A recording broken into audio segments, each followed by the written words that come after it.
Hello, take 10.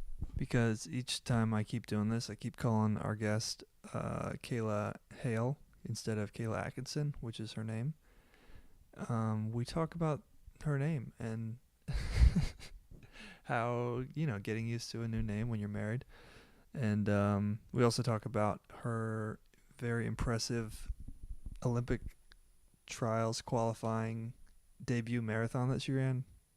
And that might be a lot of jargon, but basically she ran in her first marathon ever. She ran a time fast enough to qualify to try out for the Olympics for America, which is a big deal, and not like under just over 100 people make it per year or per 4 years. So 25. Well, I don't know if the math matters there, but anyway, we talk a lot about her build up to that first marathon and how she's viewed running and how she went from I feel like it's like 17-time state champion in high school, which seems like an insane amount, but I think it was a number that was that ridiculous, to her time in college and now to her post-collegiate career, where she has learned a lot of things about herself, and I learned a lot of things talking to her, and it was a good talk, so I hope you enjoy it. Here we go.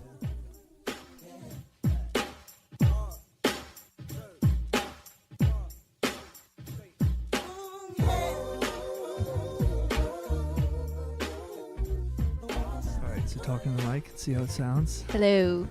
You good? Yeah, I think I'm good. Level's good? Okay. We're live. We're not live, but we're recording. Okay. I'm here with Kayla Atkinson. Kayla, how you doing? Hey, I'm good. So you're in town for a brief bit. Just a 48-hour little trip. Okay. And you live in Tampa now? I do, but only for like 3 more months. Oh, really? What's happening? Residency so Brian decisions? is about to match. Okay. If you don't know what the match is, the best way to explain it is that we will open up a piece of paper that will tell us where we're moving. So it's pretty... So there's more to it than that, but that's the gist. I mean, the process is what? He applies to a bunch of different residents. What is the term? I don't know the term. Residency programs, they can be associated with a university or not. Okay. He applied to maybe like 27. Okay. And then interviewed at 15, I believe, 15 or 16. And so now we're in the process of making a rank list. So we rank all of the programs in the order of most preferred to least preferred on our end. And then it goes into a system. Mm-hmm. He could explain it a lot better, but it's almost like a sorority match. Like, you know how in a sorority match, you pick that, like, you have to pick them and they have to pick you. That's sort of like how the match works. I didn't know that was how I mean, I wasn't in a sorority, but that's what I hear. So it goes into like a computer program, and then on March 16th, there's like it's nationally March 16th, everyone finds out, and we'll have like a big thing with our program, and we'll find out where we're moving. Wow. So that's kind of scary. Yeah, it's really crazy. What's the farthest option? Well, not to give too much away, because, we don't know where we're going. Right. Don't want to say too much, but we didn't apply anywhere super out west. Okay. I don't know if we would like it just culturally. Like, we went to Colorado this summer, and I think Brian could like it there, and I love visiting, but I just feel like living there would be pretty different. Yeah, that's very different. And also just all of our families over on this side. But we did apply to a couple of programs in Texas, and they are pretty high contenders for us. So that's kind of exciting. Yeah, that is exciting. And then we also didn't apply anywhere super north because we're wimps and don't like the colds. He did apply to a program in Indiana, but it's really cold there. Indiana's pretty cold. So yeah, that's up there. So I don't know if we could do that, but if the paper says it, I guess we'll do it. Yeah. So you honestly have no, like, once they say you're going here, it's like... Yeah, it's binding. Okay. So, but I mean, we have a say in that we only chose to apply to certain programs, and we only chose... You don't have to rank every program, but unless you would rather not match, you should. So we're ranking like all 15. Okay. And I mean, we feel excited, I think, in a weird way. Like, it teaches you to trust God because literally it's out of our control. Yeah. Like, it's a very tangible way of having to learn that because we can only have so much control. And I'm definitely a control freak. So I'm like I've been obsessing the last few weeks about our calendar of like things we're planning. And I think it's because I'm like, this is something I can control. Like, we need to decide today, like, if we're going to dinner this night. And it's like, just kind of chill out. So yeah. Okay, well, also, I want to congratulate you on qualifying for the Olympic trials in the marathon. You want to tell people who may not know, like, how... So you ran Houston Marathon. Mm-hmm. It was your first marathon. Yes. And it went very well.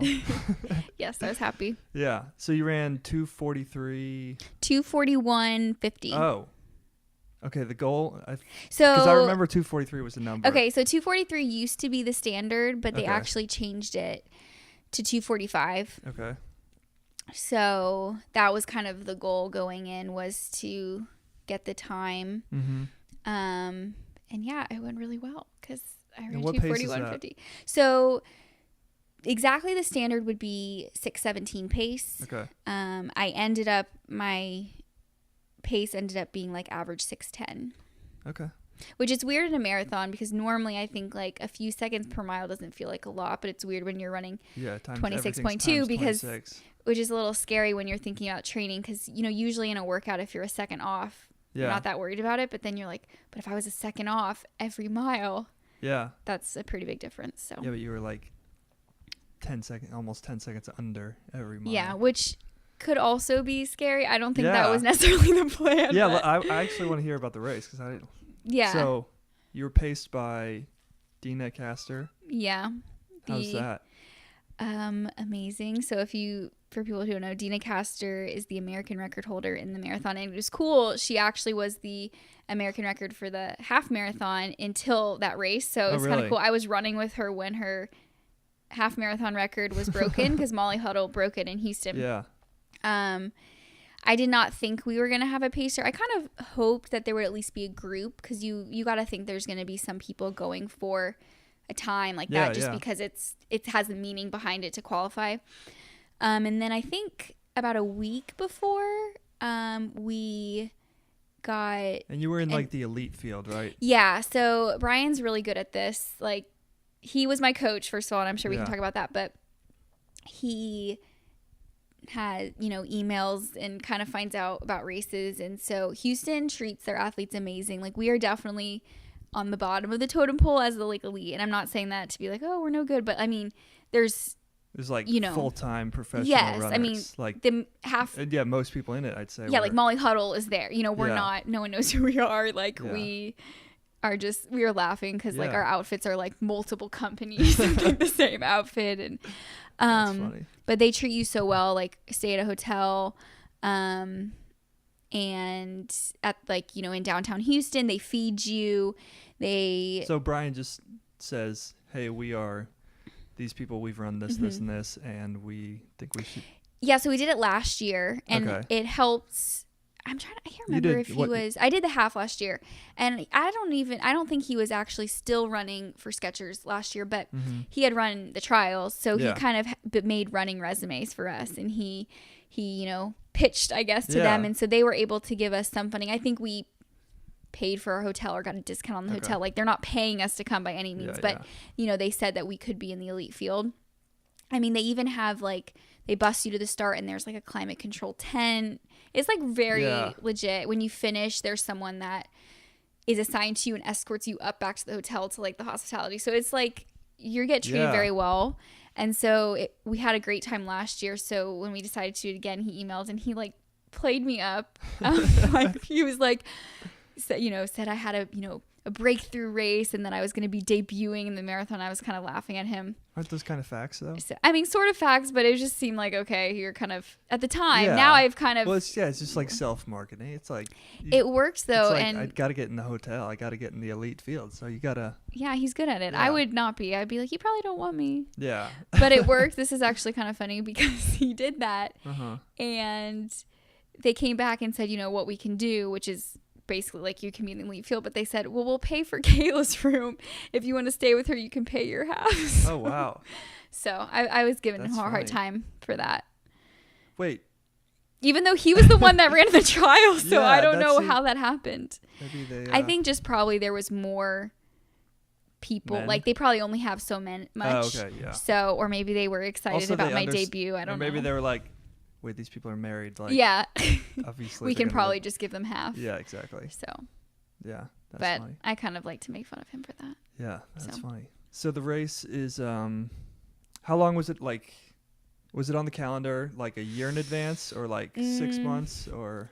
This has been like a long time coming, getting me like to feel ready to run a marathon. And I think there's like a whole lot of backstory to all of that and like the mental side of it and me kind of my ups and downs with running. But I guess like the shorter version is Houston last year for the half was the first race that I think I trained pretty seriously for. I had been training some, but it was the first race that I really went for it. Like I set a goal that wasn't easy to attain. I think like after college I had been, oh sure, I'll do this, but like I just want to run whatever. And it was sort of like, that should be easy for you, but I didn't really want to have disappointment or make it a big deal. Yeah.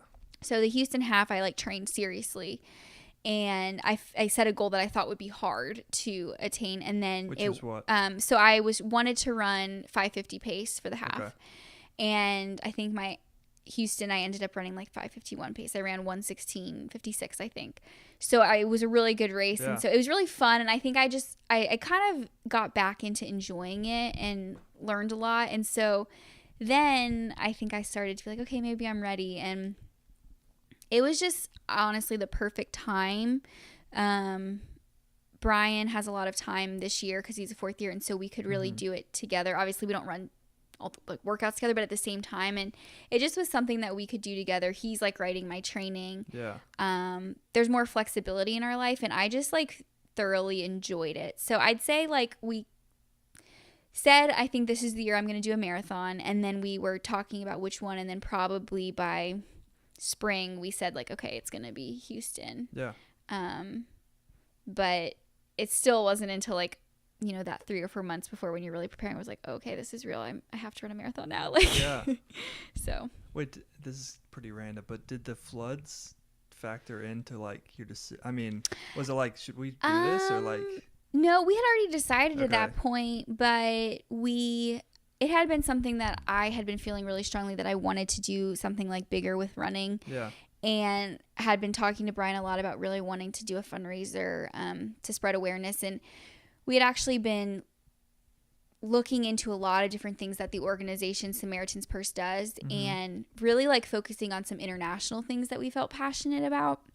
And some of the things fell through just because their projects like change. And so we were like kind of confused. And then during all that time, the hurricanes happened.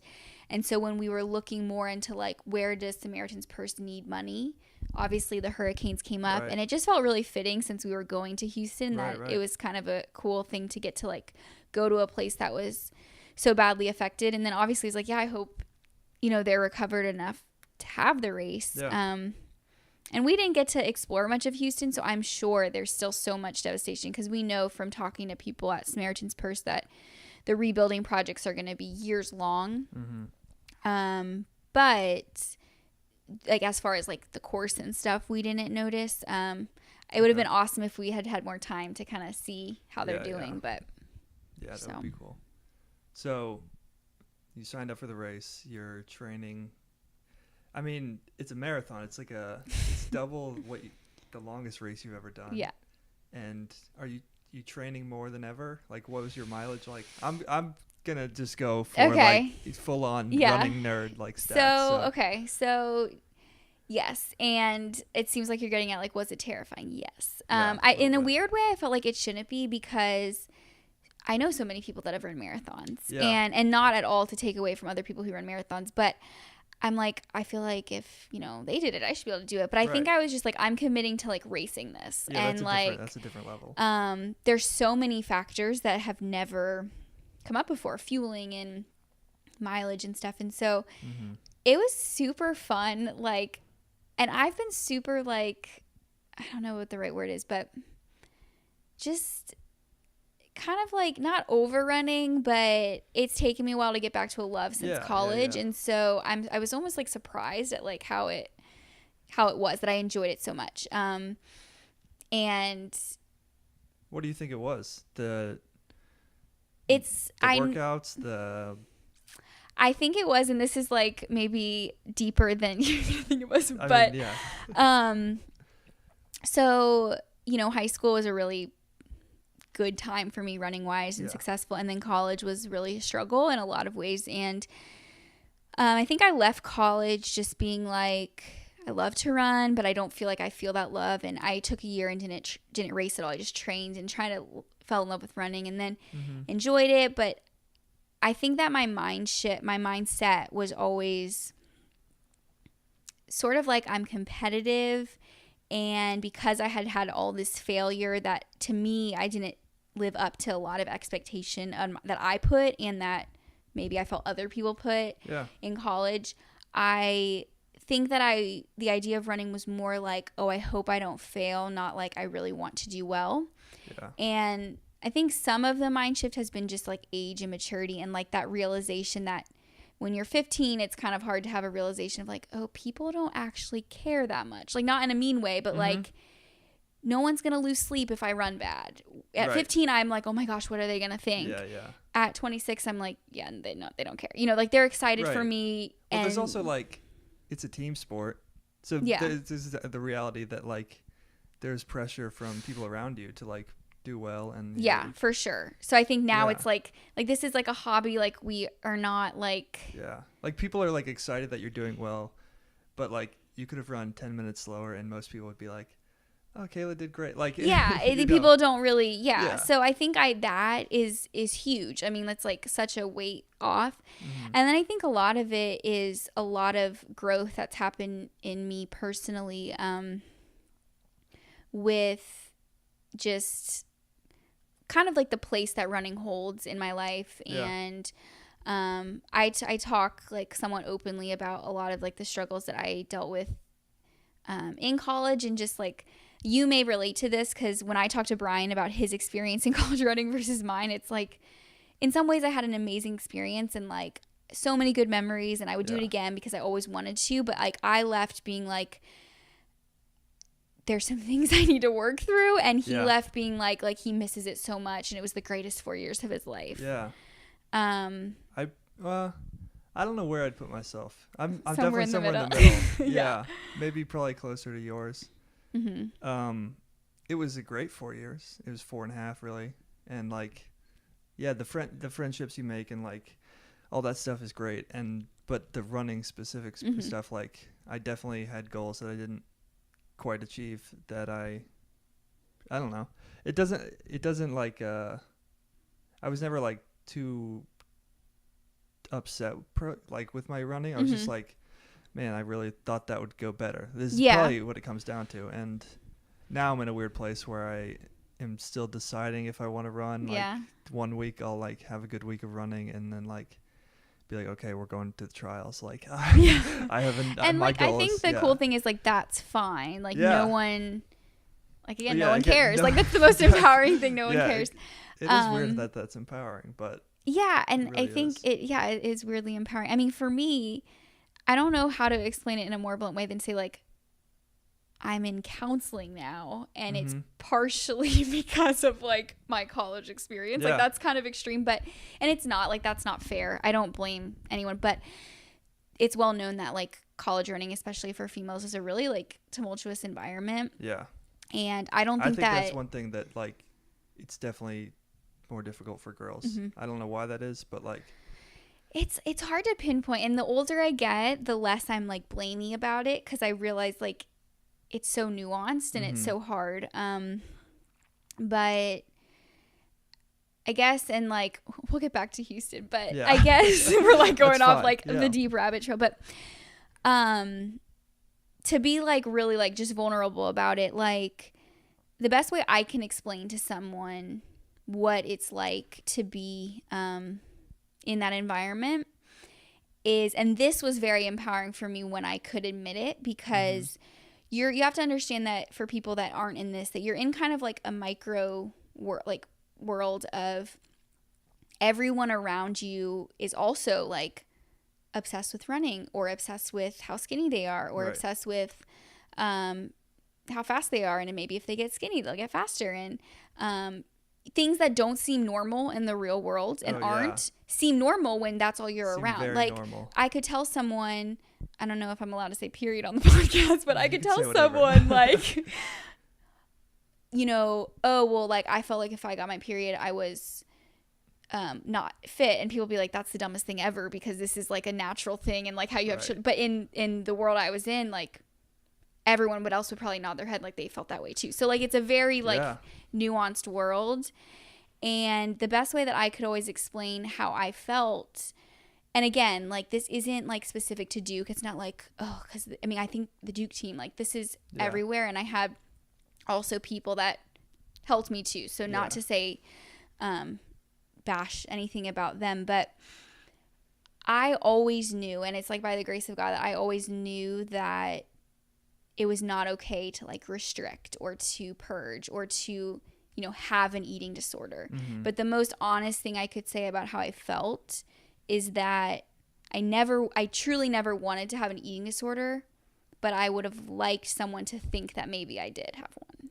Just in the sense that that meant that you were like normal. Like, that dedicated. Like even though having an eating disorder is abnormal, when everyone around you is abnormal, being normal actually is the thing that's abnormal. Yeah. You know? Yeah, that I mean, and it's really messed up. It's really scary, but yeah. So I think, I mean, and I can remember dealing with injuries, like if you're not running most of the time, you're gonna like gain some weight, and never that I was like huge, but I remember a few pivotal points in college. I remember going to a doctor's appointment for something non-related. I think it was like a dermatologist, because like lucky me, I was like getting acne in college. Like that's great.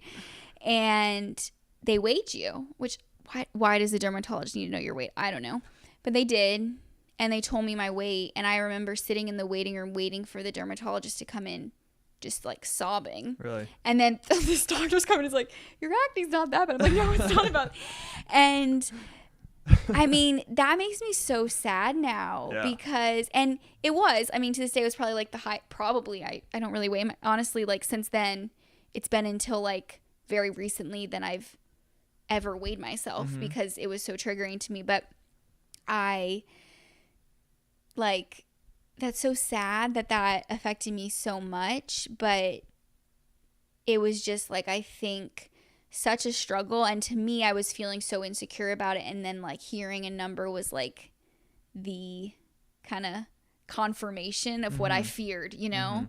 And like I'm still figuring out, like there's a reality that like I was probably heavier then than I would, I don't even want to say want to be, because I don't, because I mean it is like elite level athletics, so it comes down to like inches and pounds, and like it's so precise that like you do want to be a certain weight, and that sometimes that like is ideal, but also you need to be healthy, you need to be all these like, well, and like there isn't like one certain weight, but like I get, but there is a reality of like if I was training I probably would have been less, but I think the thing that's so sad about it isn't that, because some people can do that well. I mean, my husband, like Brian, can do that. Like he can say like, you know, he could say like, oh, like we were on vacation, I might have gotten a little fat, like I'll just now eat well and get, you know.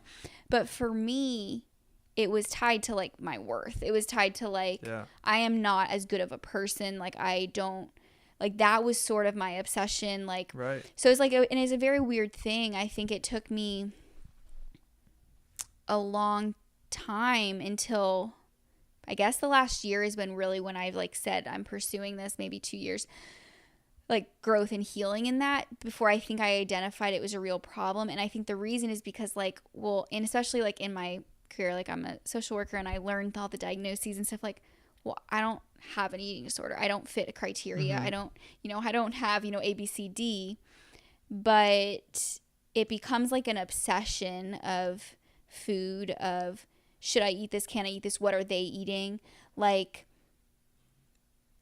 whenever I, you know, if you hang out with other people who just like don't care, and you realize like, oh, they're not talking about the food, they're not, they're not aware if you ate a burger or a salad or a Snickers, they just don't care.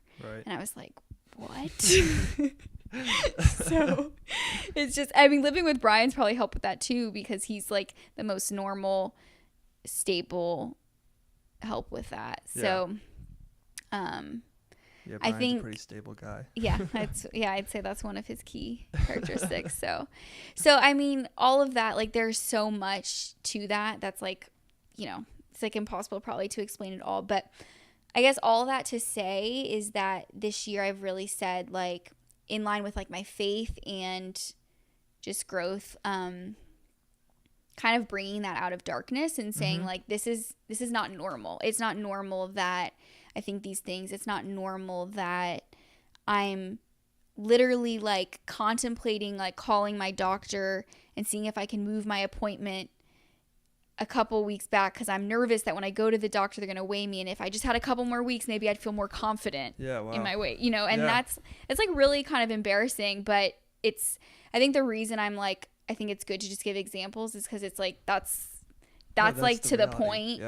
And so I think I finally, and with a lot of help from Brian, like, one of the biggest gifts he gave to me is he obviously knows that I struggle with body image and all of that. And I think we were talking about it, and I just remember he said one day, like, I don't know that I can give you like the help that you need. And it's not fair to him because he can't constantly just shower me with praises, so I feel good. And kind of it just like pushed us down this path of like, maybe you should look into seeing someone. And I started seeing like a biblical counselor, because I didn't want the solution to be, well, now I went to counseling and I'm amazing and I think I'm the best. Like, I wanted it to be like, you are putting your worth and identity in running or your body and food instead of like in Christ. And so it's a very long process. I think most people who go to counseling will be like, you just find out you have more problems. Like, I came in being like, look, I have a problem with food, like, help me with that. And it's like, no, maybe you have problems with all these other things too. But that I think has been huge in how I'm approaching it. That's what good doctors do, is help you. Just make you feel like you're worse. No, but it's good because like, maybe if you just did the one thing, it's like a Band-Aid. Yeah. But this is like hopefully like a whole transformation. So I think the reason that I was sharing that is because I think that and this starting to understand who I am and my identity being not tied to running and not tied to fitness has been super important in actually like the fact that I was successful in the marathon, which almost seems weird. No, yeah, because I mean, I don't know how you think about this, but I'm sure there are still people who think of you as that's the girl who's good at running, that's the girl who runs the marathon. Like, but you, like you said, your worth is not tied in running. It's so. And I think it's okay. Like, for a while, like when Brian and I started dating, and people were like, oh, like, we knew it because you guys are runners. I was like, for a while, like super like anti like it being about running, because I was like, it's like it wasn't like I was like, oh, how fast is your PR? Like, yes, you know, the runner goggles. But now I've accepted like it's something we love to do and we love to do together. So I'm like okay with the running being a thing, and I'm okay with people knowing me for that. But I want them to see like that there's depth as a person, and really like I want to at least be able to share, I think especially coming from sort of some of my experiences, like to young women, like it's not who you are. And like the idea going into the marathon, I like wrote some things before, like I guess some mantras, and one of them was like, be free. Like, running is what you do, it's not who you are. And that was something that was really powerful to me to say. Houston was like the first race that I can tell you honestly, like I went into, and I put my goal out there, and people knew that I wanted to get the time, but I wanted it because I thought it would be cool, and I thought I was capable, and it's fun to push yourself, and it's you know, all of those things. But I wasn't worried about what would happen if I didn't get it, like what that would mean in some bigger way. Yeah. And I think if I'm honest, so many other times the motivation was less because this is cool, because like I feel God's pleasure when I run, because like God's teaching me through this, because like all these other things. And it was more just like, but because I can't fail, like I can't do badly, you know? Yeah. So And I don't know if it you also has the reverse effect of like, once you do well, then it's like still really exciting. Mm-hmm. Like, it's obviously you still wanted to do well. Yeah, no, and it's not like I would have been like, if I bombed, I wouldn't have been like, oh well, like it's okay. Well, I think to experience disappointment. I mean, yeah, I think most runners can like experience that, but I just being around people that I feel like are unhealthy and then people that are, like even Brian, like seeing him be able to compartmentalize, like running is so important to him. He loves it, but he doesn't tie it so much to his worth like I was. I was just very tightly. And I think like Coach Butler, when you talked to him, he mentioned a nice subtle shout out he gave about my lack of confidence, but it's so true. Like, always been something I struggled with. Yeah. And this is the first time I can say like mentally it was the strongest I've ever been. And it's amazing how it really, I think, made such a huge difference to probably like doing well and also just enjoying it, which is important too. And they also, like having a clear sense of like motivation is so important, whether it's running or like whatever, because then you allow yourself to get invested, but it's not like you said, it doesn't define you. It's this thing that you do, and because you care about it for good reasons, you want to do well. And so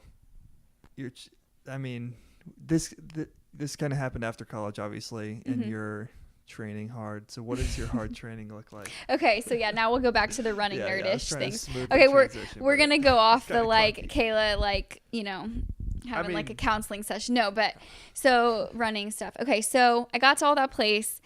I decided to start training. So Brian is my coach. Like, he's listed as my coach. Yeah. It's funny, they were like emailing him about things because he's listed as my coach. Yeah. Which I should plug him right here. He is actually creating a website to do online coaching. It's going to be called Atkinson Training Systems, and we're both going to collaborate on it and do maybe some blogging. Okay. But he is kind of the mastermind behind the training.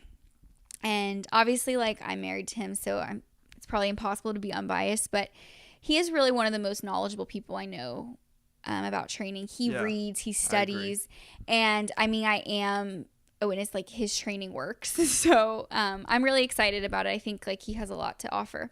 So, you know, little plug, look for that. He's going to be, I think, posting it on social media soon. So this might be pretty personal, but how is the coach / wife / husband relationship balanced? Like, is that it's not a thing, because like we aren't like, this isn't my job, you know? Yeah. Like, I came home the night after the marathon, like we flew home, and then it's like I did laundry and like made lunch for us for the next day. Like, you know what I mean? It's just like, this is something that's really important to us, but it's not our whole life. So I don't think it's a huge issue. He handles me really well though, because even though I've grown a lot mentally, like I'll have like freakouts or things, and I think that he's learned how to kind of calm me down. I hope he would say that this has been the funnest. Like Houston last year, I did well and I did the training, but I wasn't always super positive about it. I sort of would like have a bad attitude and then still do decent, but and this time I was really excited about it. So I hope that made it more fun for him to coach me. And it's not like every day, it's not micromanaged. Like, it's like, here's your workout day, here's your long run, and here's like our target mileage. So at least so far, it's been really enjoyable to do together, and it's not like there's like a weird dynamic or anything. So, so training, we, what was your highest week so of I mileage? peaked at 90, I guess 92, because I'm a rebel, so I did 92 one week. How many runs was that in? I think, I want to say 9. It could be 10. I didn't do more than 3 doubles, and I usually did 2 doubles. I think for me, doubling every day, like, that's mentally hard to never have like just one and done kind of thing. Morning or afternoon runs? Mostly morning. Okay. All workouts morning. Really? I did. So my work is kind of flexible. I'm PRN, which means like I don't really want to call myself a substitute. That feels a little not, I don't know. But I guess that's what I am. I don't even know. I think it's Latin. Okay. But it is sort of like a substitute. But like I cover for multiple hospitals. So I'll have days where I'm covering. I don't really know what you do like day to day. Yeah, well, we can get into that, I guess. But I'm a social worker, and I work in a hospital. So there were days where I'm working like for a long stretch, like someone's out of town, or I'm covering, or I'm working a lot of weekends. I work. But then there are also like usually I can find a day like, okay, I don't have work today, so that can be my day I do my workouts since our workouts were longer. So it worked out. I think it was a really good season for it. That is good. How does that go with you being a self-described control freak? I don't know if you said freak, so I might be overstepping. Yeah, thanks a lot. You know, it sounds like it went well. You mean like the schedule being just like doing a workout random day or normally we tried to have a schedule and then we just had to improvise if we had to. Honestly, like for a huge chunk of it, I wasn't working that much because November Brian and I traveled for his interviews, and then December was like holidays. So a huge chunk of the time was weird time that I didn't work a lot, so it ended up working out okay. But it is good in training. It kind of gets you out of this like a lot of pros don't do a 7-day cycle. Like some people do like a 10-day. Did you do a 7? And we did like a 7. It means like basically a long run every week. Yeah. Yeah. So like every weekend is a long run. Whereas like sometimes some people might do 2 workouts in a week in a long run, but it's like on a 10-day cycle. Yeah. So I don't think we have enough flexibility to really do that. So for reference, for the half the year before I peaked at 75. So 90 was a pretty big jump, and I handled it really well. I was nervous because I seemed to be injury prone in college. That's a big number. But I was also like weirdly pumped about it. Like I don't know, I got kind of like into it. Like, I want to do 90. And I felt like I handled it really well. I mean, you have a lot of easy runs, and it's not as hard as you think because when you're marathon training, your workout is a lot of miles, and then your long run. I mean, if you have a 22-mile long run, well, that's what I was going to ask. You know, that was the 22-mile week or the 90. Or was it like a 20-ish? I can't remember. Yeah, I mean, it was at least 20. It might have been like in the 20 to 22. I think so. The way it worked is our first phase of training, I think we had like a 12-week plan. Like prior to that, though, in the summer, we had already been working on bumping up my long runs. Okay. So I was running like 70 to 75 miles with, I think I got up to 20 because we knew that was going to be the biggest adaptation for me. For the half, I only had long runs of 15 miles. Mm-hmm. And you know what it's like when you finish a long run. Like you finish being like, I am so tired. Right, so like the idea of like running, feels like your whole day. Yeah, like I mean, I run 15 miles and be like, okay, like bed. Yeah. Like, so I knew that I was gonna have to adapt to that, and so like gave myself time to like adjust to that. Yeah. And like got up to 18 and could do 18 without like taking any like fuel, and then started to feel like okay, like feel like I kind of need. Yeah. Some goo or something, Yeah. I don't know. Like, how long did you go in college? Normally it was like 18, but sometimes and did you do like goo or anything, or just? No, but I did like a 2-hour and 10-minute run one time, and I was like. You start to be like, I'm gonna walk. I was almost walking. Yeah, when it hits, it can hit hard. Yeah. So we did that prior. So it wasn't like when I say 12 weeks, it was like 0 to then marathon training. Right. But the first phase was not very marathon specific. So we did some fartleks and we did some shorter stuff and built the mileage. And then we did that half marathon at home, the Space Coast half marathon, with a goal, like a simulation. So we had practice fuel one time before, and then we practiced in the race. And that was exciting because that went really well. I like ran too fast on accident, and then I think that week was like an 85-mile week. So I remember that one being. That was big. You guys roped me into a 10-mile run, and then you were like, I realized for a while or something. Yeah, I realized I was hurt. Like I was hurt before then. But I ran a race on Thursday. You guys ran the half on Sunday. Yeah, and then Monday I ran 10 miles. I think I feel bad about that because I think you were like, yeah, I'm going to run 5. And then we were like, yeah, we're going to run 10. Yeah, then we just did a 10-mile loop. And I was like, I knew the loops. I knew what I was doing. But and then I took off like 5 weeks after that. Oh, gosh. So oh, gosh. This is not, this is not good plugging for Brian's. No, that wasn't Brian's coaching. No. That was Brian. You were already injured, and then we just Brian, were persuasive. The friend who was peer pressuring me. Allow me to formally apologize on behalf of us. But okay. Yeah, that week was 85, so it was like, a good simulation off of like hard training. Yeah. And then we did a down week after that, and then after that I had 2 like 90-mile weeks. 192. Yeah, well, see, it was like 90, but then I had somehow like overshot it where I was gonna have to run like 4 miles one day, and I was like, it's like hardly a run. You get sort of greedy, which I get now. I'm like, I get how Brian was in college. Like, he used to tell me that a 5-5 double was basically an off day, and I'd be like, that is the silliest thing I've ever heard. Yeah. And that is not an off day, but I like get what he means. Where like when you're running a lot, having a day like for me, if I just had a 6-mile run like that kind of fulfilled what I needed for like an off day. Yeah. So I only took 2 off days the whole cycle. Which was also kind of new for me because I usually would take maybe like 1 every 3 weeks. In college, there was phases I took 1 every week, so that was kind of pushing it a little bit. Yeah, that's a lot. But I mean, a lot of people run well. Yeah, I think like Jared Ward does like he does off day every week. Yeah, I think everyone's different. Yeah, it's religious, but. Yeah. I think for the importance for us was like we're gonna push the envelope because there's a reality of like. If you're going to be a marathoner that's competitive, like mileage is important. We know that I do well off of mileage. Like that's my strength is the endurance. So like that would help me. But it's like I have to listen. And if something's feeling hurt, like then be willing to take an off day or something so that I don't not make it to the start line, Right. So that was sort of like some of the like mileage stuff. We used for fueling Martin. I feel like for a lot of they use for the 2-hour project. Yeah, Brian was all into it. I really liked it. I think for a lot of people it's not really relevant because if you're not going to have bottles on the course, you're probably going to use what's on the course unless you want to like carry it, which what do they supply on the course? It's usually like Gatorade endurance from maybe not every race, but it seems like that's, and I think they give goose sometimes. Okay. So that's what I would recommend to people. I mean, I'm no expert. I've run 1 marathon, but it seems like if you find out what the course is offering, then you can practice with that.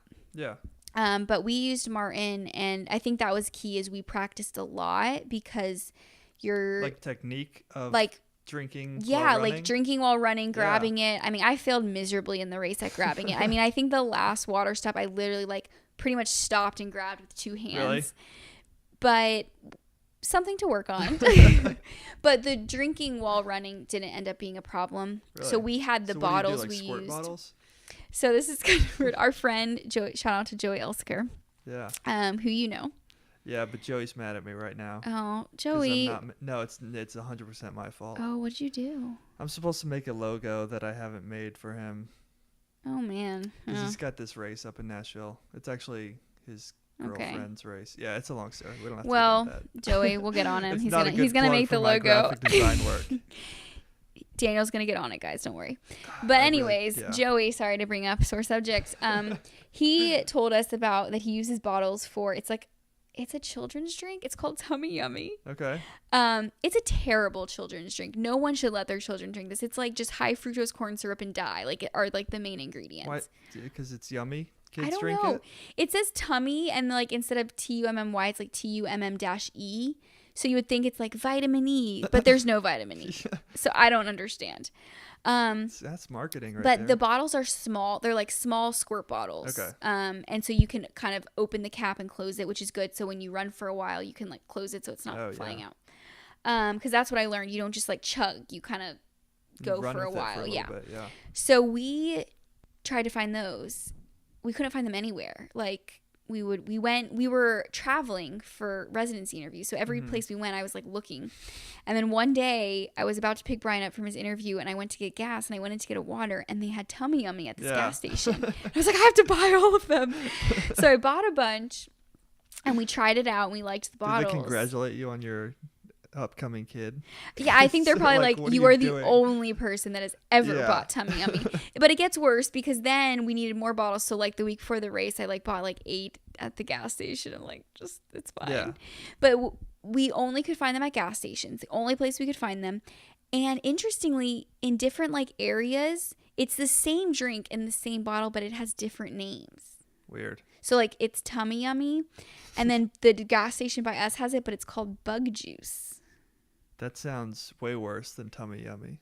Neither of them sound that good, actually. And then one was like Kids Club, like, but the K for club because it's like, alliteration or something.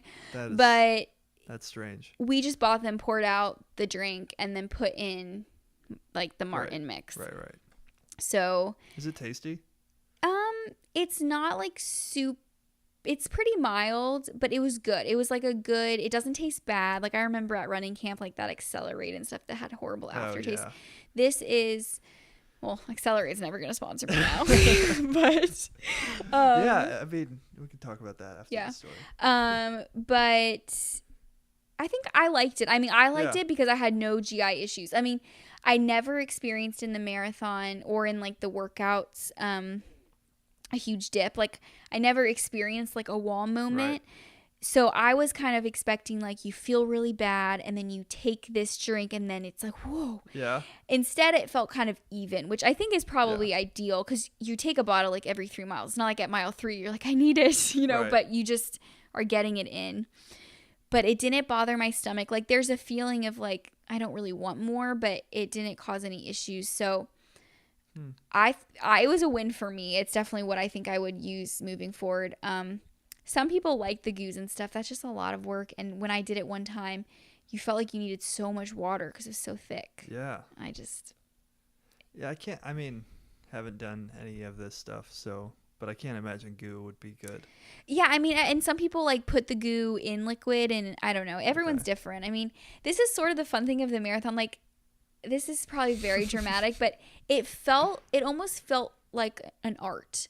Like in order to do all of the things to get to the marathon, that's one thing, right? And then to feel prepared to say like, I know that could run this if everything goes right. But then to like have all of the things come together and execute, and then there's luck, and then all of these things and the weather, and then it's almost like the finish line in a weird way felt like art. Like it happened. Like it somehow all came together, and you kind of like breathe a sigh of relief. Well, that's why it's so scary, because like you can do everything right as you saw up close, and it might not be the perfect race. Yeah, and like I also know, and this is really important, that I will probably never feel that way in a marathon again. I hope I run faster, but I had Dina Castor, who we mentioned earlier, like I think you asked how it happened. I don't even know how she ended up pacing. Like someone emailed us and was like bored? It was someone emailed and was like, Dina Castor's gonna pace you, and me and Brian were like freaking out at home. Was she entered? Did you know she was even in the race?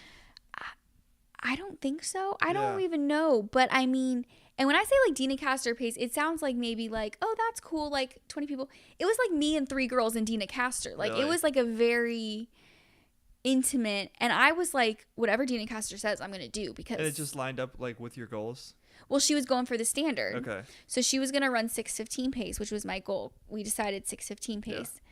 The first mile we were like really slow, and I was sort of like, oh, what? And then we just sort of started clicking, and I decided not to have it GPS on, because I thought I would freak out if, like, you know how like the mile markers get off, and then I would be like, well, is this even accurate? So I just did auto splits, but I didn't even do them for a lot of it, because I'm like, I'm just gonna, whatever Dina Castor's doing, I'm just gonna do. And I mean, she would say, literally, she would be like, there's going to be a left turn coming up, take the tangents, and I'm like shooting over. I'm like, I'm just going to do whatever you say. So she was like conversational? Yeah, I mean, the weird thing about the marathon is like everyone, we weren't talking a lot by any means, but everyone is sort of. You feel like decent. You're not feeling like, like there was a sign and like every once in a while we would like chuckle and someone would be like something about it for a while. Right. I think I said one thing to Dina. Someone at like mile 16 or something was like, you're almost done. And I laughed and I said, that feels a little early to say that. And we both like had a moment of chuckling. But I just... It's funny because I'm imagining non-runners or non-marathoners listening to that. it'd be like you feel good enough to laugh at 16 miles, but I mean, yeah. I mean, I think everything after 15 felt a little scary. So like about my training, my key workout was 15 miles at marathon pace. And Brian and I did it in California. We were on with my family for vacation, and it was a 3-mile loop. And we had my mom and my uncle did fluid for us. And when we did a whole race simulation, like we woke up, ate the breakfast we were going to eat, had caffeine, did the whole, like kind of wore similar clothing, did the fluid. And we both had like a crazy kind of like magical day. Like we were kind of prepared. Like I was like that dread. Like you have to know what I mean. Like before a race or a hard workout, like even though we kind of want to do it, like there's no other word for it but dread. Like this is going to be horribly hard. Like right. And it's also like, if it doesn't go well, then like how am I going to process that? Yeah, like, it's emotion. Am I not ready? Yeah. So I was mentally prepared because like a race usually feels so much easier than a workout. Like there's something weird that happens in a race where you're like, how does this feel so different? So it's like, I think this is supposed to be really hard. And Brian was kind of preparing me like, I think you should be prepared for this to be really hard.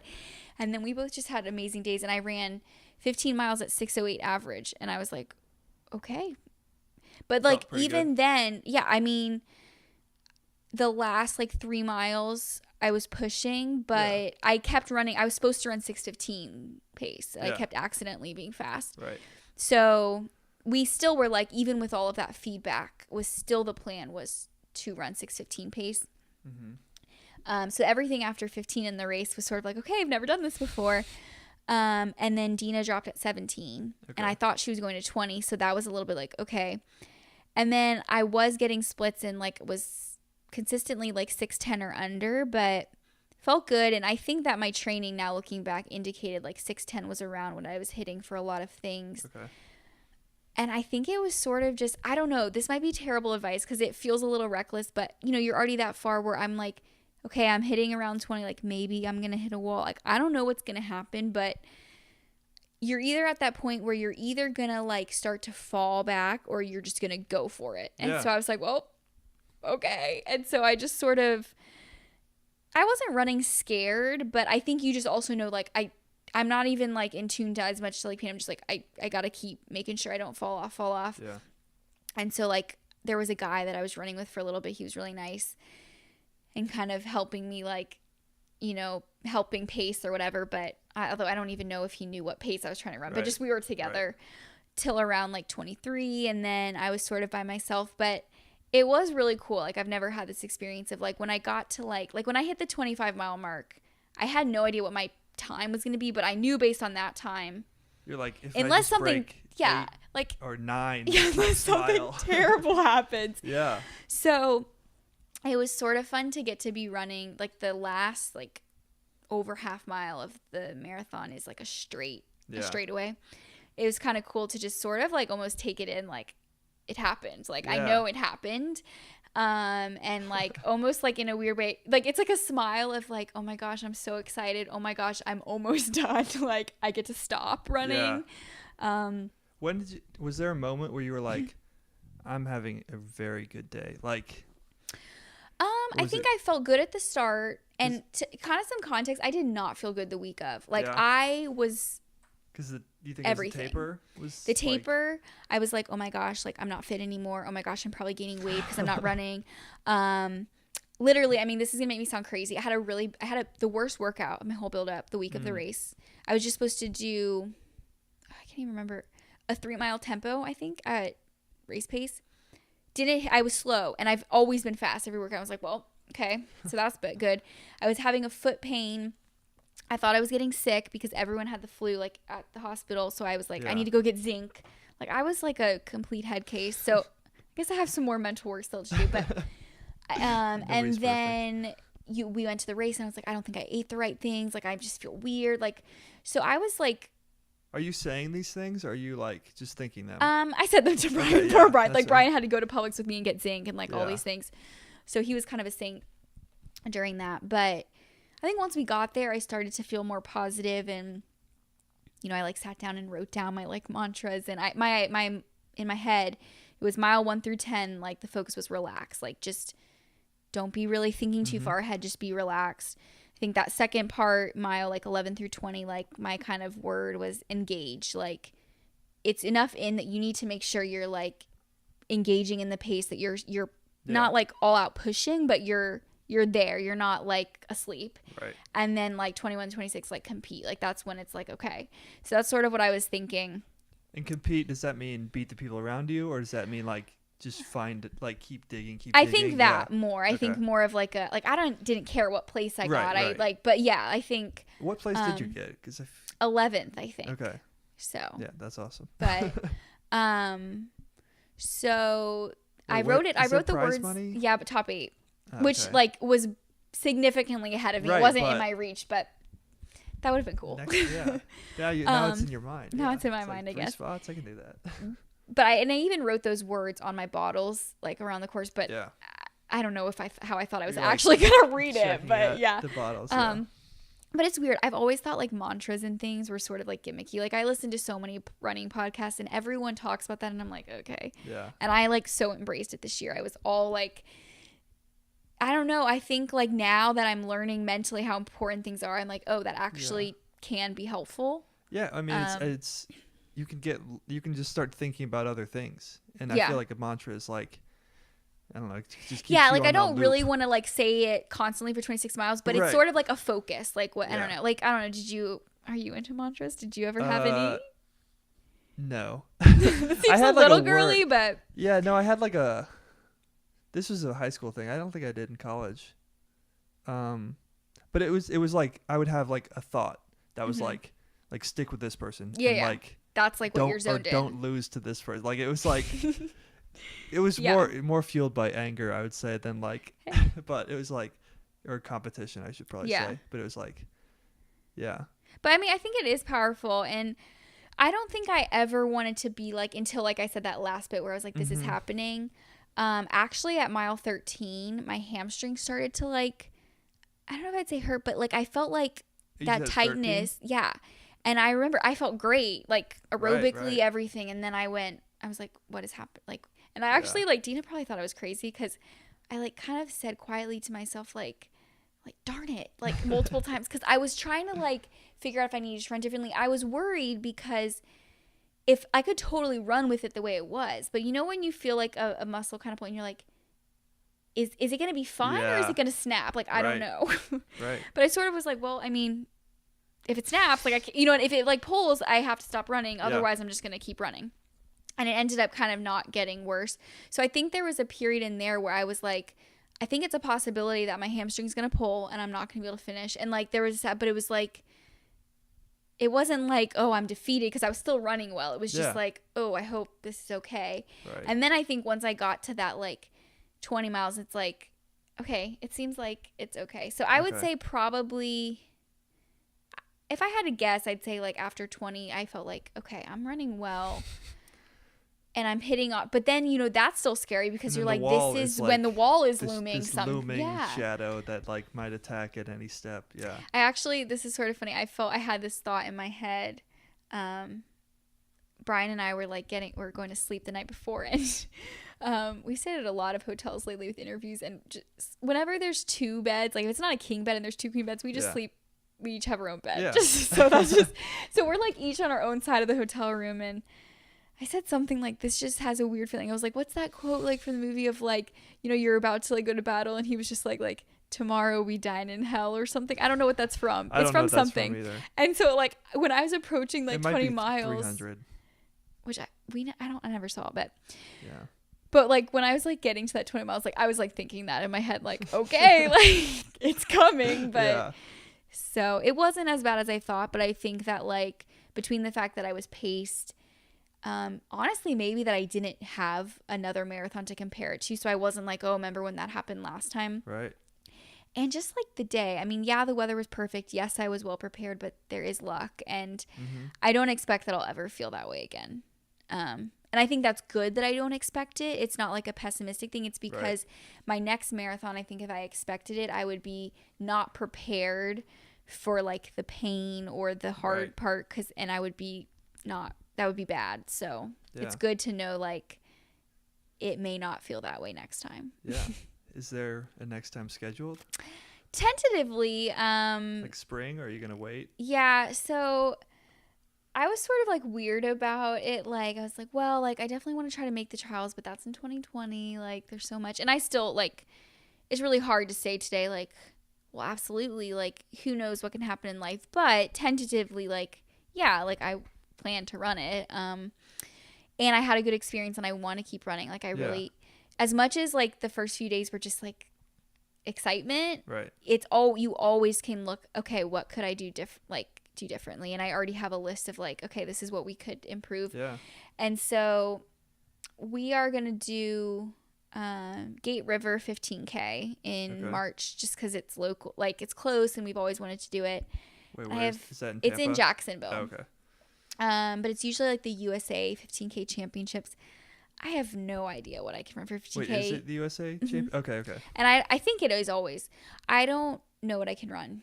And we don't have that much time, and it's like a 15K, which is short. Yeah. But it will just be good to work on something speed. Like, and then I think the next like big race would be hopefully the half at Grandma's Marathon. Or like. Is that like June? Yeah, in Duluth. Okay. Yeah. Maybe, Ellen, we might come see you. Yeah.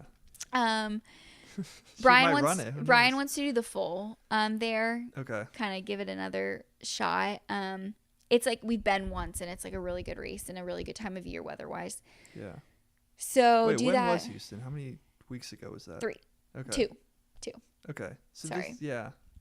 I feel like most people, or like a very common cycle is like a spring and a fall, but this was like a winter. Yeah, and then it's a little. You do.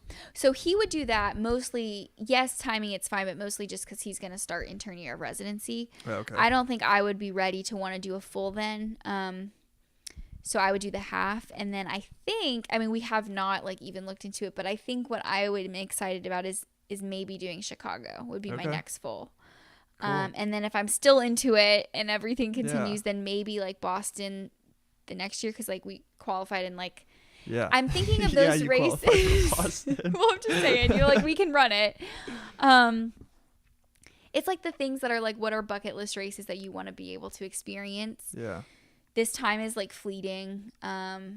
So like as far as like being able to train, not that like once we have kids we can't, but there is a reality of it being simpler, like not knowing what that looks like. So like, okay, what are races I would want to do in this season? Like those come to mind.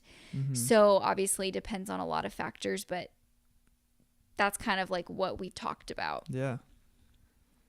Is there, I might be overstepping, but is there any like pro potential?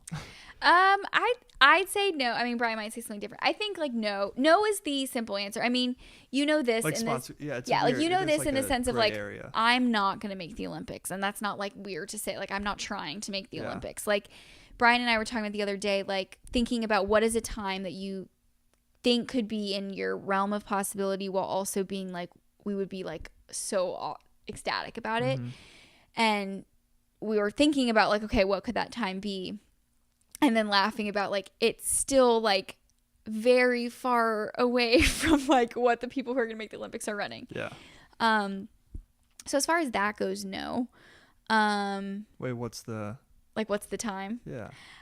I think we just threw out like, oh, what if you ran like 2:35? Like I have no idea. Like we haven't really considered. I think the next goal that's actually realistic would be like, could I run under 240? Right. Like that's the next logical. That's the next big barrier. And it doesn't feel like a huge jump because it's like 6:05 pace. I feel like once you dip under 6, that's like seems a little scary for me. So I think no in that sense. Yeah. But maybe some little sponsorships. Yeah, I like obviously being able to get some help or do that would be awesome. I think it's hard to know how to do it because like you can just ask people if they're willing to, right. But a lot of people... Yeah, I don't know how this would work. Even. Like a girl that I ran, and she got the time too. We kind of ran a lot of the marathon together. Like she's training in Boulder with like Brad Hudson, like Hudson Elite. Okay. And so it's like she's like legit going for it. That's the guy who posts like training videos of his team on Instagram every day. Yeah. Yeah. And he's like, I think he coaches or has been involved with Ali Kiefer. I don't know. Oh, really? he's like a legit coach. Like No, Brian's read a book on him, but yeah. he's read a book on everyone. It's probably pathetic on my part that I know him from his Instagram. Oh no, I mean, he posts like 10 videos a day. Of, I do now. I've never followed him until now because I know a couple of these girls now, and he does post a lot. Right. So like, there's people like that, and then I see them posting about like they're getting, you know, like granola bars and you know, all these things. And I'm like, that would be good. Did you beat this girl? I did. Okay, then get some granola bars. But you know, when you're with a team or you're with there's some of that. Yeah, that's true. I mean, I think there might be some like branding, like they want, you know, like I know people that I've run fast in, but they have a running blog that's really active. Oh, and so like they get sponsored products, and I don't know, all that to say, like, sure, like that would be awesome. Right. And Running Zone has been so awesome to us because like they've been like giving us shoes, and it's a real bummer because we weren't allowed to wear Running Zone singlets at Houston because really it's like an IAAF regulated race. So I mean, it's like 30 centimeters squared logo. The logo size thing, yeah. But like the other races that we're doing, we'll be able to, and like they're amazing to us to like give us shoes. Did you guys get Running Zone temporary tattoos? We should have. That's probably illegal too with all the rules. I don't think so because Nick Simmons like sold his body for we should have advertising next time. And they give them out after every race, so you know they have them. Yeah, I don't know. So I don't know. I mean, it's one of those things where it is exciting. Like on one hand, it's exciting to dream about like kind of like going with it for a little bit and seeing what could happen, and then at the end of the day, like it's just funny that it's like we got on a plane like 5 hours later, and then the next day like Brian went to clinic because he's gonna be a doctor, and I went to the hospital because I have a job, and we like did laundry, and like it's our normal life. Like it's not like someone was like well, what does this mean? And I'm like, I mean, nothing really. Like, you know, like in terms of like what we have to do next week, nothing. So, and it's so funny, like I have friends who are like, they have no idea what this means and stuff. And I actually love that. It's like so amazing just to like, you know, friends that are like, well, we knew you ran, but we don't know what that means. You know, it's like, it kind of goes back to the like, because this is not like everything. So, but it's funny. They'll be like, but when you go to the Olympics, we'll have a watch party. I'm like, okay. Yeah. Sounds good. That's funny. So yeah, I don't know. I mean, if you know, hear of any opportunities, send them my way, but. Yeah, I don't know if any.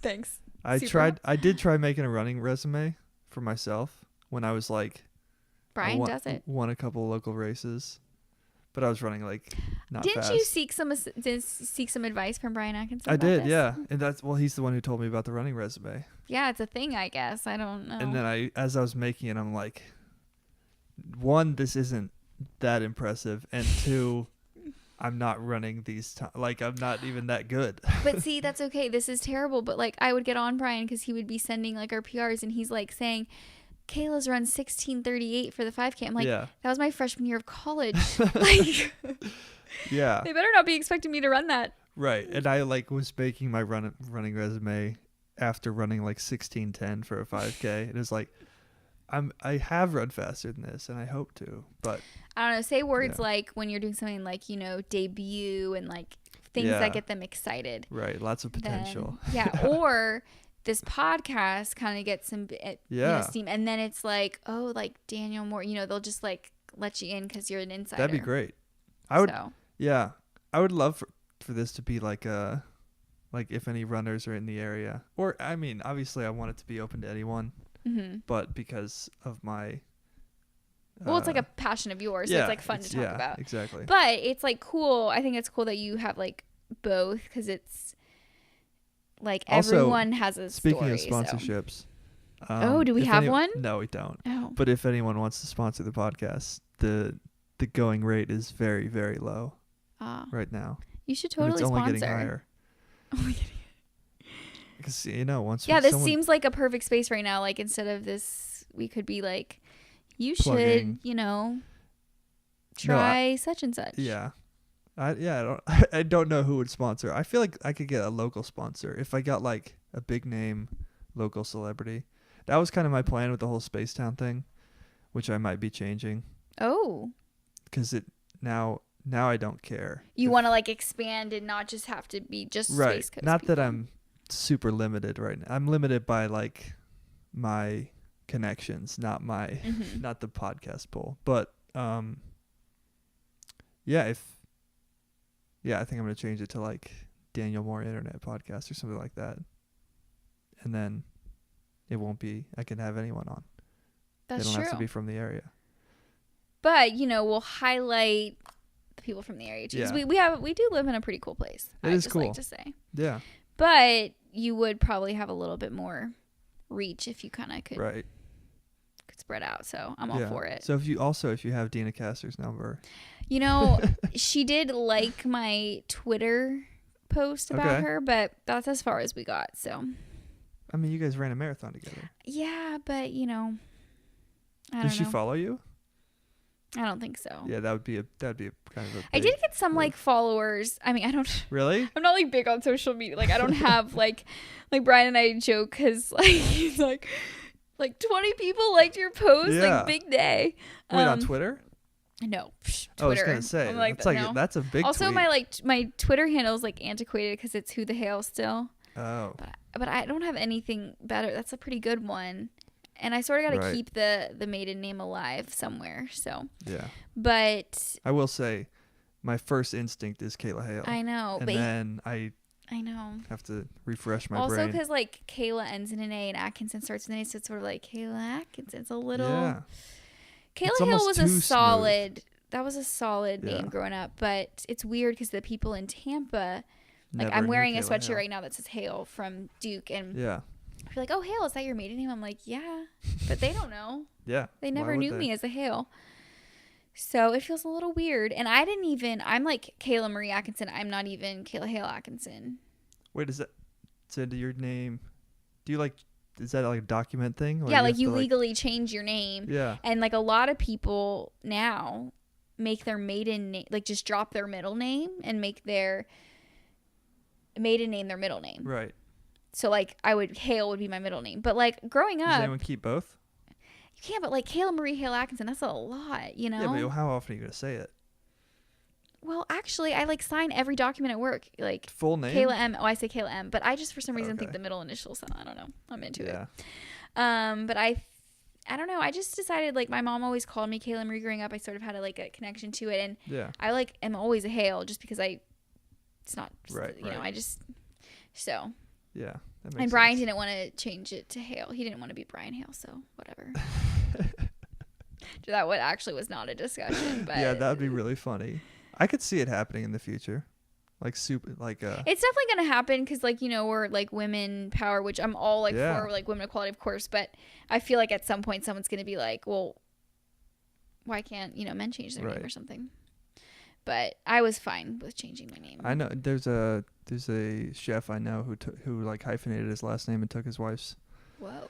Yeah, it's kind of cool. I just it's too much, too many words. Yeah, because like imagine in 4 generations.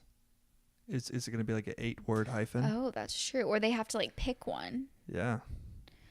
Yeah, I mean that really wasn't even a discussion in our marriage. It sort of was like, will you marry me? Like you're going to be an Atkinson, Right. And I was okay with it. It's just weird when you first change your name. That's weird. Like getting used to it. Yeah, you think I will never get used to the fact that my name is not Kayla Hale. And now like when you just say Kayla Hale, like I sort of think, oh yeah, that was my name, which is weird. Yeah, it's like the most extreme version of like changing the date. Like if I wrote 2018 today, and you're like, and I was like, oh, that took a little. Yeah. But it's your name. It's who you are. Yeah, it is weird, but you just kind of get used to it. I don't know. Yeah. I'm sure that there's something deep there, like marriage and. Yeah. But I was fine with it. I didn't feel very strongly. I mean, it just seemed weird, but I was okay with it for sure. And actually, like, I'm about to get I need to get a new passport, and like, it's annoying. It's just like annoying logistically because like my passport is the wrong name, so it's not valid. So I gotta. When I got my passport, well, it was 3 days before I had a flight booked. Oh my gosh, that's terrifying. Malaysia, and then there's a lot of things terrifying about that. And so I went to the passport office in Miami, and got there at the start of the day. Blah blah blah. Did all the right things. Well, did all the right things. I literally forgot this part of the story. I forgot my ID. Oh my gosh. Which is pretty important. I went down there with like every paperwork that I needed. I photocopied. Like, did you not have your wallet then? I had my wallet. I photocopied my ID the night before and left the ID in the photocopier. Oh my gosh. So there's like it felt like 3 bosses that I had to defeat. I had to be like, look, I don't have my ID. I have literally everything else. But people that don't have a driver's license, if they have their passport, that's enough. I didn't have a passport. Oh, this is to get your passport. I was getting my passport. So, gosh, this is not good. I had like, I don't even know what I showed because I That's didn't not have how an it ID. worked. So basically, like the first person was like, I don't think this is gonna work, but I'll let you go. Like you can talk to the next person, see what happens. And then like that happened 2 more times. They just kept saying, just keep going. And then, like then the last person was like, I have a lot of. She's like, where are you going? I was like, Malaysia. And I was like, what are the associations with Malaysia? But anyway, she was like, she just asked me my grandparents' Yeah, I don't know if I name. could tell you like anything about Malaysia. The only reason I said there's a lot scary about that is because of the flight. Right. But Malaysia, we flew Malaysian Airlines. It was fine. And you weren't scared at all? No. Like, was there a part of you or your parents, were they a little scared? Or do I have a fear problem that's coming out right now? Actually, I don't know if I did fly Malaysian Airlines. I flew like that's like their premier airline. I flew like crappier airlines. Did they like mention it? Is it just like the white elephants? Like no one's gonna say anything. But. Yeah, no one said anything. I mean, well, I don't know. I'm glad you're here. I flew a prop plane into Malaysia. That was my first time doing that. It was fine. There were scarier moments. I was gonna say like when they said like if like you have like drugs or something, like you'll get hung or something. Yes. That's which you're like, I know I don't have drugs, but there's part of me right now that's like, maybe I do. Yeah, it's like it's like when you go to Singapore customs, it's like if you traffic drugs into this country, you'll be hung. It might say executed. But that's what they mean. Yeah. And literally you're probably thinking like, I know that obviously I didn't bring drugs, but like, is there a way that somehow there's drugs in my bag? Right. Just accidentally get killed. That sounds too scary for me. I'm really glad you're, back and okay and stuff. Yeah. So the end of the passport. The reason I brought up the passport story was that they put Durham, North Carolina on my birth date. Ooh, like maybe I did that. Or something. Yeah. And I was like, it's not gonna matter. And then I left. And it mattered. And then no, it didn't matter. Oh. Well, I don't know because the guy I went, Joey was with me. I told him as we were at the parking lot, he's like, yeah, they put Durham. He's like, dude, go back and fix it. Like, we're at the DMV in Miami. Oh my gosh, you still could have gone in and you were just like, nah, let's risk it. They were like, everything looked good. And I didn't realize till like, oh gosh. But I got it. Everyone's like, oh, you have to 6 weeks. So your passport says Durham now. No, it's. I went back in. You went back in. He pressured me. Yeah. Okay, good. Way to go, Joey.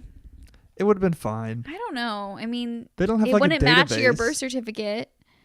I didn't bring my birth certificate on the plane. Well, okay, true. I flew to Dallas, and it was like. But Durham would be a good place to be born because Durham's awesome. Right, Durham is awesome. That's what I was like. I was like, okay, I was born in Durham, according to the government. I don't know, man. Yeah, it probably wouldn't have been good. Anyways, I'm not sure how we got on this tangent, but passports. Make sure you double check that you have all your belongings. That's I think true. that's the moral of the story. Well, Kayla, thanks for coming on and sharing and telling us. Thanks for inviting me. Yeah, it was fun. All right. Well, everyone, you should listen to Brian. I just called you Brian because I call everyone Brian because he's my husband. But you should listen to Daniel's podcast and sponsor him. Yeah. If you've gotten this far, then you clearly have some interest in the podcast. So sponsor us. Cool. Yeah, sponsor Kayla too. And get coached by Brian. Yes, all of the things. We want you to give us your business. Yeah. Okay. Signing off. See ya.